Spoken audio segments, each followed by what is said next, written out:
Perkenalkan, nama saya Cornelia Imelda Mimi Juma, NIM 2023814023, Prodi Teknologi Rekayasa Pangan. Saya akan mempresentasikan tentang konsep pembelajaran online. Pendahuluan, apa yang Anda pahami tentang pembelajaran?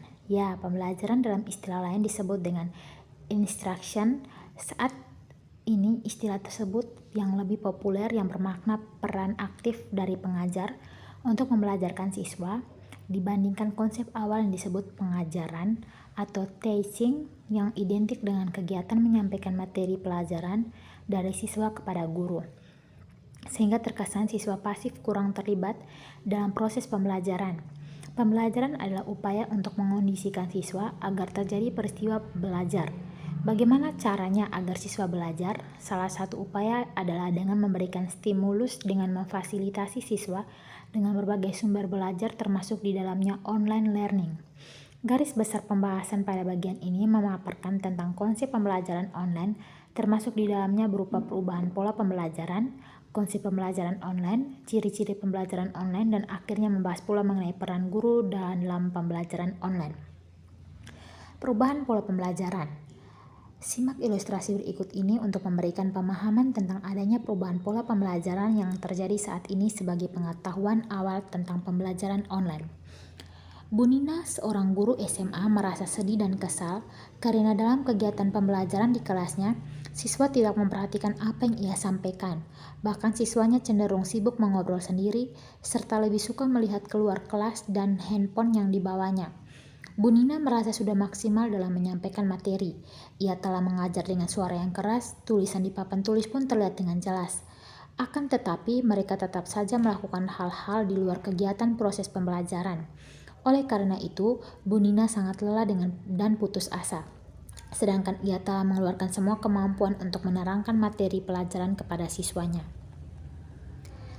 Berdasarkan ilustrasi kasus yang dihadapi Bu Nina berkenaan dengan interaksi dalam penyampaian materi, bagaimana menurut Anda? Permasalahan apakah yang dihadapi Bu Nina? Bu Nina kurang mampu berinteraksi sehingga tidak mendapat umpan balik dari siswanya. Mereka cenderung lebih tertarik untuk mengobrol, melihat ke tempat lain, dan melihat handphone yang dibawanya. Pola-pola interaksi sebaliknya melibatkan penggunaan berbagai sumber belajar. Didasari perbedaan interaksi tersebut, maka kegiatan pembelajaran dapat dilakukan dengan menggunakan berbagai pola pembelajaran.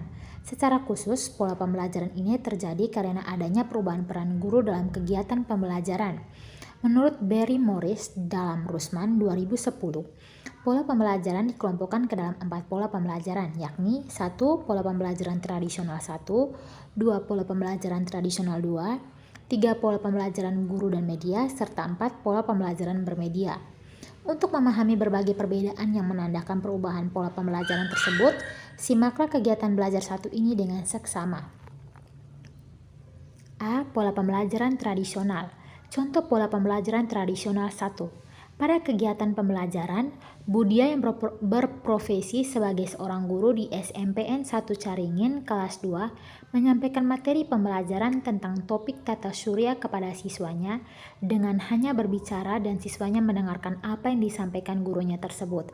Sepanjang jam pelajaran, Budia berceramah menyampaikan materi pelajaran yang dia pahami tanpa melibatkan berbagai bahan dan alat pembelajaran. Pola ini juga sering disebut dengan istilah ekspositorik, yakni kegiatan pembelajaran yang mengekspos materi secara satu arah atau one-way interaction.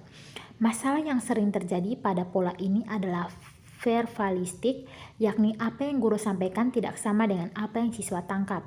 B. Pola pembelajaran tradisional. Contoh pola pembelajaran tradisional 2.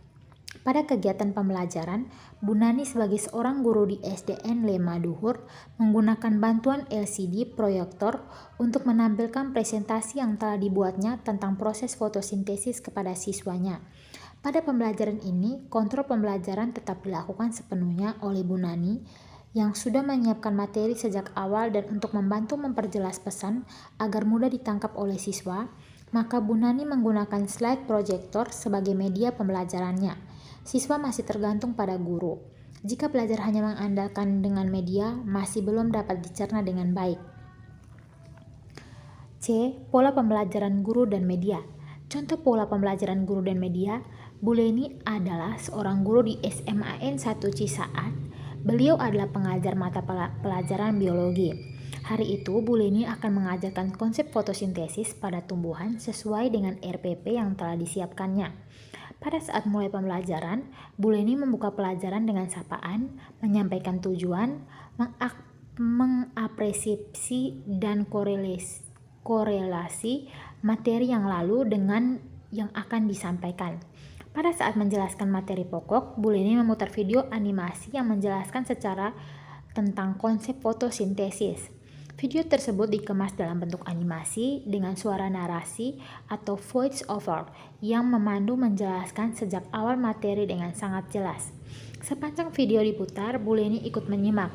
Setelah pemutaran video, Bu Leni meminta siswa bertanya pada bagian yang belum jelas. Dalam hal ini, Bu Leni tidak perlu menjelaskan kembali secara detail terhadap materi karena video sudah baik menjelaskannya. Jadi Bu Leni dan media video saling berbagi peran secara merata. Pola ini disebut dengan istilah teaching aids, yakni pembelajaran yang dibantu dengan media pembelajaran yang relevan, terlebih jika medianya bersifat multimedia pastinya lebih menarik untuk siswa. D. Pola pembelajaran bermedia. Contoh pola pembelajaran bermedia, di salah satu perguruan tinggi terdapat seorang dosen yang bernama Pak Nino. Dalam kegiatan pembelajarannya, Pak Nino ini mengharuskan mahasiswanya mengikuti kegiatan pembelajaran online selama 4 pertemuan. Langkah awal dilakukan Pak Nino adalah menyiapkan aplikasi online atau sistem, lalu menyiapkan materi pembelajaran yang dapat diakses oleh siswa. Berikut fitur untuk terjadinya pembelajaran yang interaktif antara siswa dengan sistem pembelajaran. Setelah semuanya siap, Pak Nino menugaskan mahasiswa untuk belajar secara online dengan sistem yang disiapkan tadi. Selama 4 kali pertemuan yang biasanya di kelas, para mahasiswa dapat belajar secara bebas di mana saja yang dia sukai.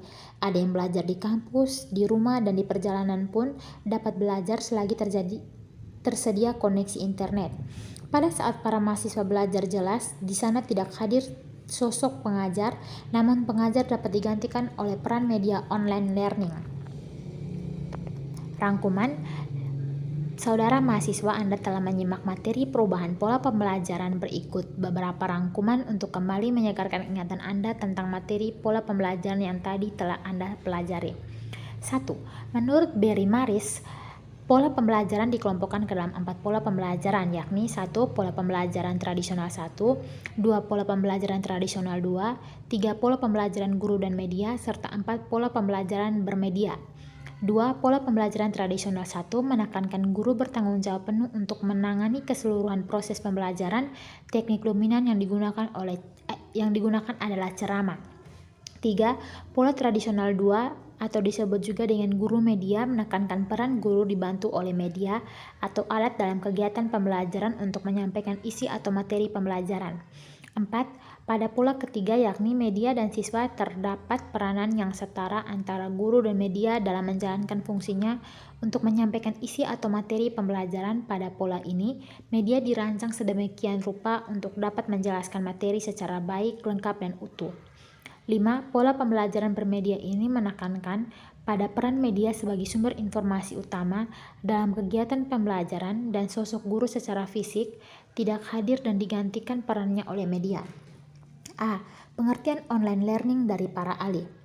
Kualitas pendidikan adalah salah satu masalah pendidikan yang harus menjadi sorotan penting dalam perbaikan sistem pendidikan, khususnya yang berkenaan dengan kualitas pembelajaran. Dari berbagai kondisi dan potensi yang ada, upaya yang dapat dilakukan untuk peningkatan kualitas tersebut adalah mengembangkan pembelajaran yang berorientasi pada siswa. Pembelajaran yang berorientasi pada siswa dapat dilakukan dengan membangun sistem pembelajaran yang memungkinkan siswa memiliki kemampuan untuk belajar lebih menarik, interaktif, dan bervariasi. Siswa harus mampu memiliki kompetensi yang berguna bagi masa depannya. Seiring dengan perkembangan teknologi, berikut infrastruktur penunjangan upaya peningkatan kualitas pembelajaran dapat dilakukan melalui pemanfaatan teknologi tersebut dalam suatu sistem yang dikenal dengan online learning. Secara umum, pembelajaran online sangat berbeda dengan pembelajaran secara konvensional. Pembelajaran online lebih menekankan pada ketelitian dan kejelian siswa dalam menerima dan mengolah informasi yang disajikan secara online. Apakah Anda pernah mengikuti proses pembelajaran secara online? Apakah itu pembelajaran secara online? Menurut Bank Curtis J, secara tersirat mengemukakan dalam survei Online Training in an Online World bahwa konsep pembelajaran online sama artinya dengan e-learning. Menurut The Report of the Commission on Technology and Adult Learning 2001 dalam Bank Curtis J 2002 halaman 29. Defines a learning as instructional content or learning experience delivered or enabled by electronic technology. Oleh karena itu, online learning memerlukan siswa dan pengajar berkomunikasi secara interaktif dengan memanfaatkan teknologi informasi dan komunikasi seperti media komputer dengan internetnya, telepon atau faks. Pemanfaatan media ini bergantung pada struktur materi pembelajaran dan tipe-tipe komunikasi yang diperlukan. Transkrip percakapan, contoh-contoh informasi, dan dokumen-dokumen tertulis yang menghubungkan pada online learning atau pembelajaran melalui web yang menunjukkan contoh-contoh penuh teks adalah cara-cara tipikal bahwa pentingnya materi pembelajaran didokumentasi secara online. Komunikasi yang lebih banyak visual meliputi gambaran papan tulis, kadang-kadang digabungkan dengan sesi percakapan dan konferensi video yang memperbolehkan siswa yang suka menggunakan media yang berbeda untuk bekerja dengan pesan-pesan yang tidak dicetak. Online learning dapat dirumuskan sebagai a large collection of computers in networks that are tied together so that many users can share their fast resources. William 1999. Pengertian online learning meliputi aspek perangkat keras atau infrastruktur berupa seperangkat komputer yang saling berhubungan satu sama lain dan memiliki kemampuan untuk mengirimkan data baik berupa teks, pesan, grafis maupun suara.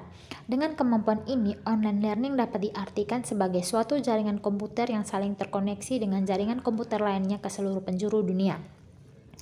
Namun demikian, pengertian online learning bukan hanya berkaitan dengan perangkat keras saja, melainkan juga mencakup perangkat lunak berupa data yang dikirim dan disimpan, sewaktu-waktu dapat diakses.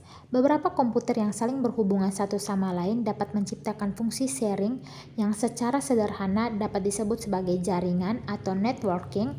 Fungsi sharing yang tercipta melalui jaringan atau networking tidak hanya mencakup fasilitas yang sangat dan sering dibutuhkan seperti printer atau modem, maupun yang berkaitan dengan data atau program aplikasi tertentu. Kemajuan lain yang berkaitan dengan online learning sebagaimana dikemukakan oleh Kenji Kitao adalah banyaknya terminal komputer di seluruh dunia terkoneksi ke online learning sehingga banyak pula orang yang menggunakan online learning setiap harinya. B. Analisis kebutuhan online learning. Faktanya yang terjadi bahwa e-learning semakin banyak digunakan, teknologi telah menjadi cara yang penting untuk menangani pendidikan, pelatihan, dan kebutuhan pelatihan ulang dari sebuah masyarakat memperluas pengetahuan. Menurut sebuah laporan pada keterampilan kerja, 50% dari semua keterampilan karyawan menjadi usang dalam 3-5 tahun. Selain itu, para ahli mengatakan presentasi pekerjaan yang masuk ke dalam kategori pekerja pengetahuan atau knowledge works meningkat dengan pesat. Bahkan pekerjaan yang secara tradisional dianggap memerlukan keterampilan lebih sedikit, seperti penjualan retail, sekarang umumnya membutuhkan keterampilan komputer dan kemampuan untuk mengikuti perubahan produk.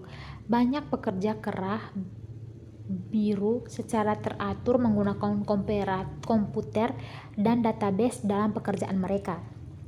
Karena teknologi adalah bagian dari produk untuk masa depan pembelajaran, sehingga perlu dipelajari sejak dini. Singkatnya, belajar online yang paling rasional ketika secara langsung memenuhi kebutuhan peserta didik dan organisasi.